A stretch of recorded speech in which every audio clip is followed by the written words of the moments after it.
That's weird. It's mind-blowing. It's actually mind-blowing. Let's talk draft a little bit. 80 carries being taken off the board this time. Caitlyn, Varus, Lucian, two junglers of Elise and Maokai, which means Lee Sin wide open for Xiaohao to first pick. The other thing to point out is Annie this time has been let through. We highlighted Ale, I've already played that in game one. We feel confident going with it ourselves, and they're going to look that can just play for the fights later on. Jax locked in now for ZDZ. I feel like ZDZ was one of the highlights of that game one for AL and has one of the highlights of this split. And PinZ will get his hands on the LeBlanc. Will go for it blind, so it does give Tong Yuan some room to answer. We already highlighted how like Lissandra is something. So now we go to, I suppose, solo laner bans, but take off more 80 carries. There's already 3 80 carries out of contention. You could just make that pool even more awkward for AL to play, especially since you as a team still need to opt into your support as well. So I like it. They're going to take away the Ezreal. We'll see what they go with for that next one, because stand outside the LPL arena in Shanghai and sell. I keep on seeing these fans like struggling to hold their iPad with one hand. I don't know why you're giving why you're giving away this idea for free to the millions. Look, I'm a millions of man. viewers we have right now. Yeah. When you could just go billions, probably billions, exactly. I can't see the view count, therefore I presume it's breaking all current. Coming out from Wei and Breathe with a bit of a grin. I mean, again, very weird one. Tong Yuan coming in, enabling his pull more. Gala going towards the Draven. Like, very interesting lit.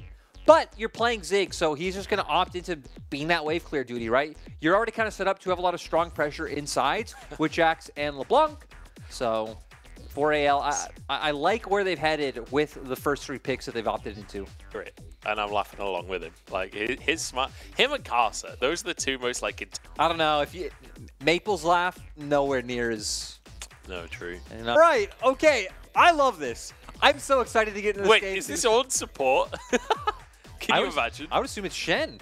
But at the same time, it's like, I guess where are you going? It actually might even make more sense to put the Shen top, not Matt game, right? Oh. It is all about your Draven. Literally, this is Gala. I don't want to say 4 wards, but, you know, 4 people, it's all about protecting the president. Where for AL, it's the complete opposite. They don't care about Betty. They saw Betty got kind of smacked in the first game. Ults online, there's a lot of ways for Tong Yuan to get to at least alleviate any pressure. But I guess that isn't the plan for AL anyway. We highlighted for AL, it's going to be a lot about the soul lanes. It's about leaving Betty on his own and getting Sword Art to a point where he can roam. Oh, poor behavior from ZDZ there. I'm not sure Breathe that much shows respect either. If you didn't see that pregame interview, yeah. Wei is moving up to the top, so if instead.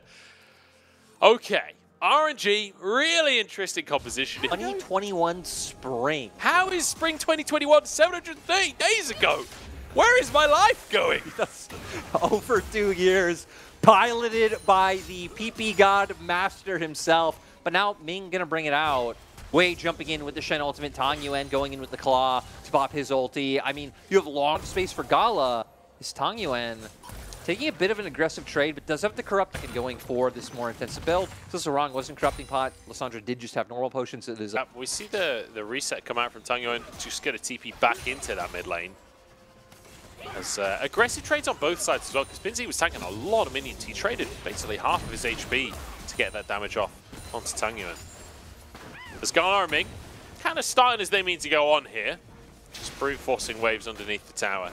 You hit on it though, right? Ziggs, your wave clear not really coming online until, I mean, you need a couple points. I even feel like Lost Chapters is a pretty big one before you start feeling any like meaningful wave clear coming out from your bombs. And on top of that as well, like it's kind of like Tristana in a way, where you ruin another CS when you're trying to hit under the tower.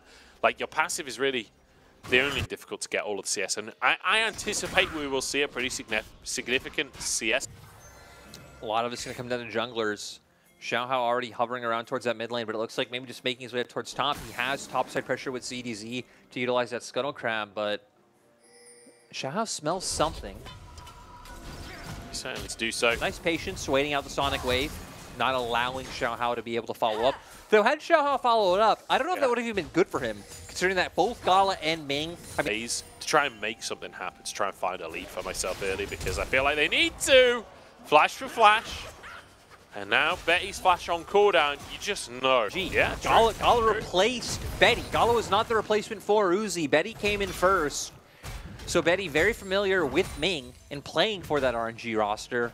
Now, sadly, on the receiving end of the RNG punishment. Actually had no success that year. Neither did EDG. That was a weird year. 2020. That was the rise of top esports JDG. Ooh, popped that one to try to make sure that he doesn't go down two-way. And you just sit on it, drafted very differently from RNG, going with soul laners that have the opportunity to link up to get a game.